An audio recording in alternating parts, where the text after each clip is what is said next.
We'd like to begin our gathering today by acknowledging that the work we support stretches across the homes of many First Nations, Métis, and Inuit people on Turtle Island, and that Indigenous knowledge and honoring of all treaties must be significantly incorporated as part of meaningful action on the climate crisis. We acknowledge that Indigenous people are traditional owners and custodians of this land, and that for decades they've been the first line of defense against climate breakdown. For example, Indigenous resistance has stopped at least 1.8 billion metric tons of greenhouse gas pollutions on Turtle Island. So over the next 3 days, we're going to vision together. We're going to get ready to lobby, and we're going to learn some new valuable information and then go lobby. And our story is simple. We can cut greenhouse gas pollution. Everyone can stay warm in the winter. It's going to be affordable, and we can pay for all that we need. We are the messengers for that. So thank you for being the messengers.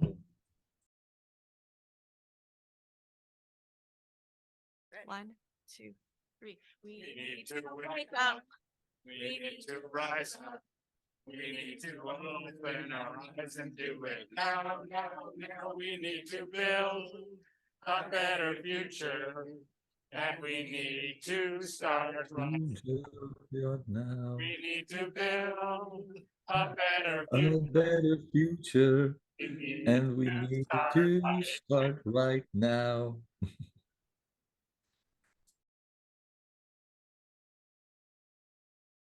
On October 10th, 2010, Sudbury, Ontario, our group in Sudbury, Ontario, conducted the very first solar-powered concert inside a bar during the day. It was so much fun. And the coolest thing that happened on that day was the Conservative candidate in the last election, the Green Party candidate in the last election, and our NDP MP were all at that event and all sitting at a table, having coffee or whatever together, talking. I live in a very special place, and Jerry was that Conservative candidate, and he really helped me get Citizens Climate Lobby off the ground here in Canada. I couldn't have done it without him. He helped me hold on to that rudder while all you trim tabs were doing things, and I was like, it was great. So thank you, Jerry. So Jerry's going to give a bit of a great perspective. Kathy's going to do the accomplishments. I'm just going to do a bit of his history and bring things into perspective. I mean, this is the first conference I've been at since COVID started, of course, and since moving to Newfoundland. But just to bring us back, CCL is a grassroots environmental group. We train and support volunteers. We build relationships with elected officials in order to influence climate policy. And I think that part's very important. Influence climate policy. That's what we're supposed to do. And that's what we've been doing. And quite successfully, as Kathy will talk about a little bit later. We were founded in 2007 by Marshall Saunders, great person, businessman and philanthropist, whom I had the opportunity of having breakfast and lunch with, and really enjoyed his company. Very bright man. Our goal is to reduce the production of CO2 by decreasing the amount of carbon used in industry and practice. How? Put a price on every ton of carbon produced and increase the fee progressively to encourage industry to find more benign ways of creating their product. Better still, get rid of the things that produce CO2 and find non-polluting alternatives. That's what we're supposed to do. That's it in a nutshell. That's CCL, okay? Rather than going on and on and on, that's what we are. But there's more to it. In Canada, we evolved as a non-partisan entity with a goal to educate our citizens, but more importantly, our politicians. We were sought as the go-to group to get information because we did not pick sides. We ensured that all of the information given out there wasn't a special package for the NDP or one for the Liberals or one for anyone else, Conservatives, okay? It was all the same. And that was very important to us too, because it gave us access to those politicians. And that was the biggest thing we did, is we could call Ottawa and say, hey, we're coming in to lobby. Can we meet with this person, this person, this person? Quite often they'd say, who are you? We're CCL. Oh, you're the good guys. Yeah, come on in. Okay. And it didn't matter which party we went to, we would be welcome. We met with them to educate and share, suggest fee and dividend idea, encourage price carbon and giving money back to the citizens. That's what we wanted to do. We sought to build trust by treating every member of parliament with dignity and respect, and we share the same information with everyone, as I've mentioned already. Full stop here, because what's changed? Those of you who've been around lobbying for climate change for a long time know that the language has changed. Initially, we talked about global warming, but that was too difficult for most citizens to wrap their minds around, so we changed it to climate change. And then those of you who've been around for a while remember the big debate between cap and trade and fee and dividend. And we don't hear much about cap and trade anymore. And fee and dividend has changed its name at this point in time. The media changed. Used to be that if we had 1,000 scientists say that climate change is real, we would get 2 inches of newspaper, and one person saying climate change was a hoax, they'd get another 3 inches in the newspaper at the same time because they call it balanced reporting. But some media people said, that's not right. You know, you got 1,000 people saying this is true, one person, this is wrong. Why do they get equal billing? So that's changed. Now it's more like 90-10, because we still hear about some of the people, at least I do here in Newfoundland, who don't believe that climate change is real. Then politicians changed. Harper, this Harper CC, I'm quoting Mr. Harper here, climate change is a Chinese hoax. Same thing that was repeated by Trump. And I ran for Mr. Harper, by the way.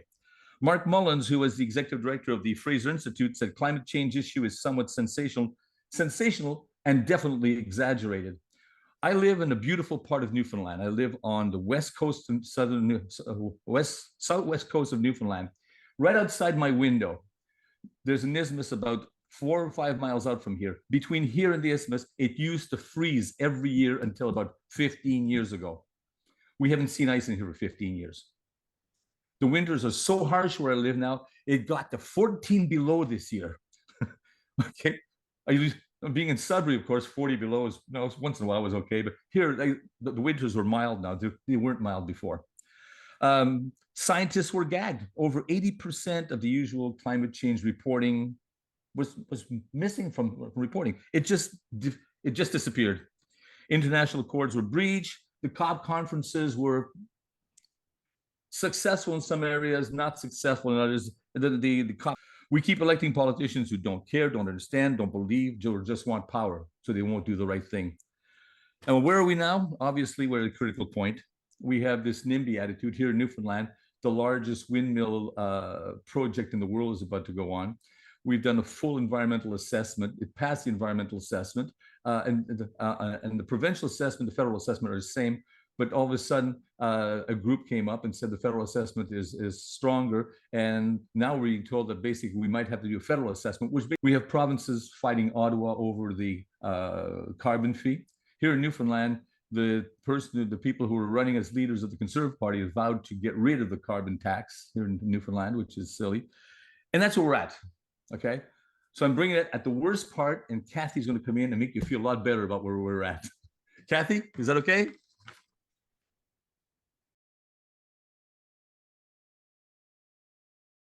I want to give you 3 global accomplishments to start with.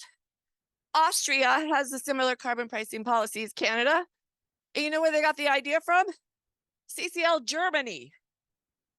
Oh, they've been told directly that they influenced the Austrian policy. Guess which country is lining up to get a carbon pricing policy similar to Canada right now? Germany. It's so exciting. It's so exciting. I was on a call this week with our German colleagues, and the one guy, he said, something strange happened. His name's Thomas. He said, I was watching a very geeky German climate program, and they started talking about climate income. I'm like, oh wow. They didn't even make that happen. Some TV station, they're repeating our message spontaneously. When you go mainstream, you know you're starting to win. So Germany, Austria down. Switzerland already has a similar policy. So that's some of our global achievements. We're not just Canada, we're everywhere. But we got the climate income policy here in Canada. We did that.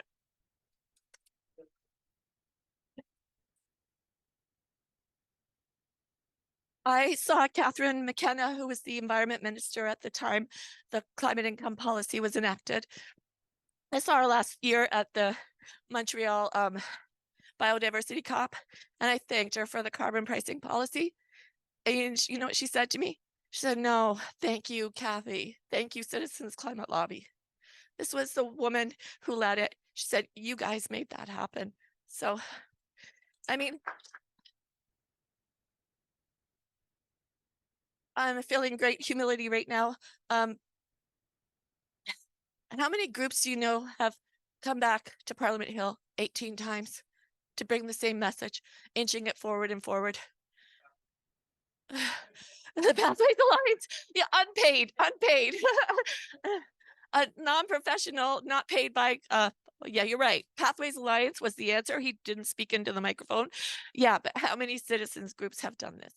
I still know no group like Citizens Climate Lobby. You're all heroes. And we all know it takes only a small number of us to do this work, because the lion's share of that work done between 2010 and 2018, there was nobody paid at all at Citizens Climate Lobby Canada till 2017. And like, even I basically work 50, 60 hours a week in the international division so I can keep Canada going at the same time. So one more global success, and then I'm going to turn the microphone over to you all to think about what other successes did I miss, because there are so many.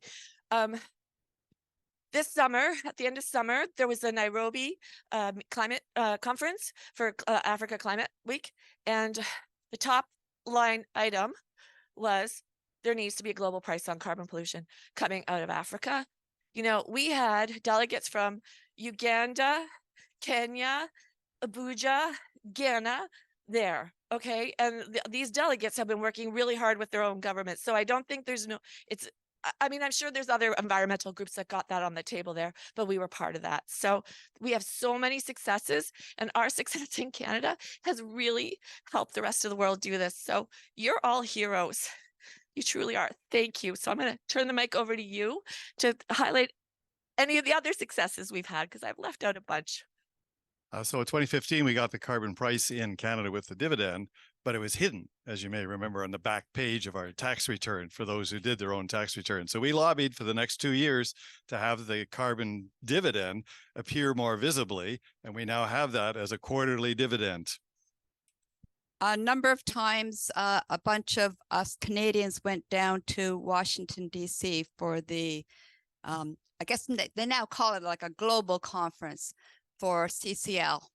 And I'd gone down in 2014, 2015, and, you know, we were really welcomed. And the only thing we had to talk about at the time was the example of British Columbia having a carbon tax, and how their economy actually grew. Their economy was better than any of the other provinces in Canada with their carbon tax.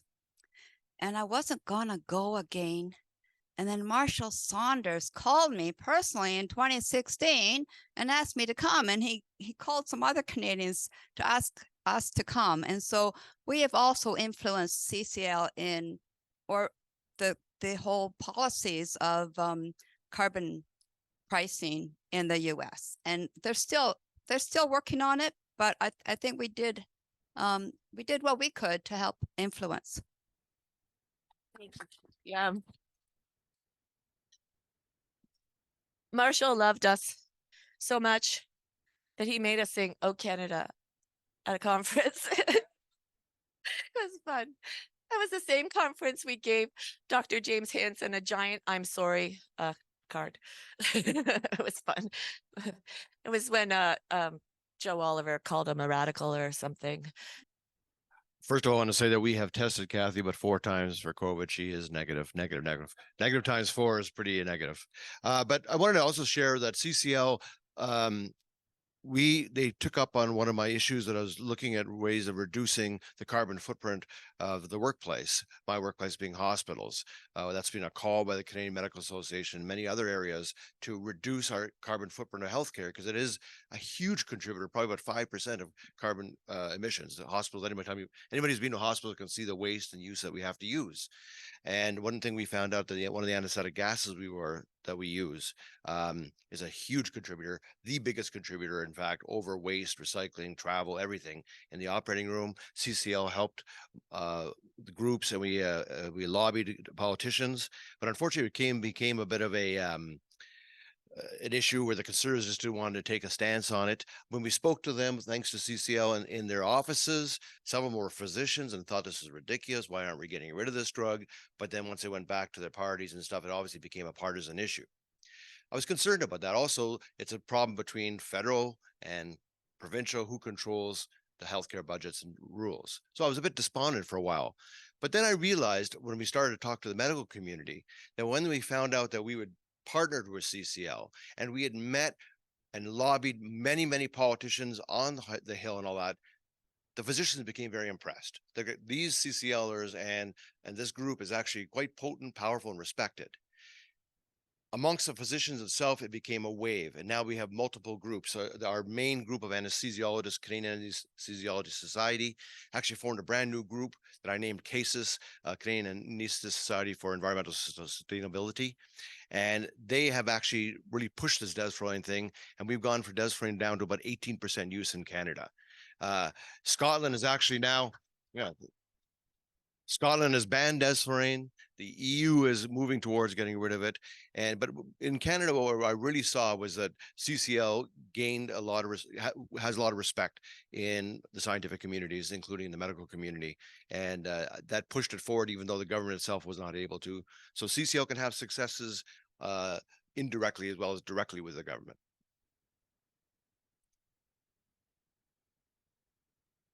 Can I say something, Kathy? Yeah, of course. Oh, of course. Yeah, of course, Jerry. What I'm most proud of is that for all the time that we have been doing CCL work is that we have not lost our focus. Time and again, we were being pulled or pushed into going in somewhere in another direction rather than what we were doing. And we were able to bring it back. Kathy and I would sit down and say, okay, how do we bring people back to what the core message is, which is reduce CO2 emissions, period. Never mind about electric cars or about this or about that or saving this. This is what our goal is. We have other groups dealing with that. Let's not go play nerfy. Let's do what we are good at, what we are meant to be, and we're still doing that job. So I'm proud of that part. I couldn't have done it without Jerry. Honestly, I mean, he was like a therapist. It's very complex to manage volunteers over the internet. And sometimes you worry you're hurting people's feelings because you have to type things. And it just got me really good at communicating and not being so hard. I'm very sensitive, if you haven't already figured that out, right? So Jerry helped me navigate through that. I couldn't have done it without Jerry. He was my focus. It's been awesome. Well, Jerry inspired me. So I think in addition to our focus, which is a big deal, it's our process. And I have seen over the last few years, this process is just rock solid. So the last, I mean, I had never met my MP. And when I joined CCL, I had a phone call, and now it's in-person meetings and Zoom meetings and so on. So I went from no contact to contact whenever I wanted. And at the last meeting, my MP said to me, I just want you to know, he brought his aide out to be there as well. He said, I just want you to know, anytime you want to have a meeting with me, you just call. The answer is always yes. For CCL, the answer is always yes. So like, that's a success from you. Wow. Yes, I just wanted to say, speaking of the focus, which is, carbon pricing, there was a time when I was pulling back a little bit from CCL because I thought we ought to become more multi-focused, but I was wrong. It is the fact that this very focus on carbon pricing has actually facilitated the narrative on other issues. Because I remember some meetings with Senator Galvez, for example. We were meeting with her. What got us into the meeting was the fact that we are CCL, but it allowed us to discuss finance, climate finance and other things. So CCL goes beyond carbon pricing in the sense that it has opened doors for other discussion. And it was pretty well the first climate policy of this government. I mean, carbon pricing was the anchor for its first, climate plan. But since then, there has been, other climate policies that have been introduced. And again, I think that the fact that CCL paved the way, opened the door for more narrative on these other policies. So I think CCL has to sort of, pat itself on the back for leading the way, but also opening doors. That was a wonderful shout out. Wow. That's so beautiful. Thank you, everyone.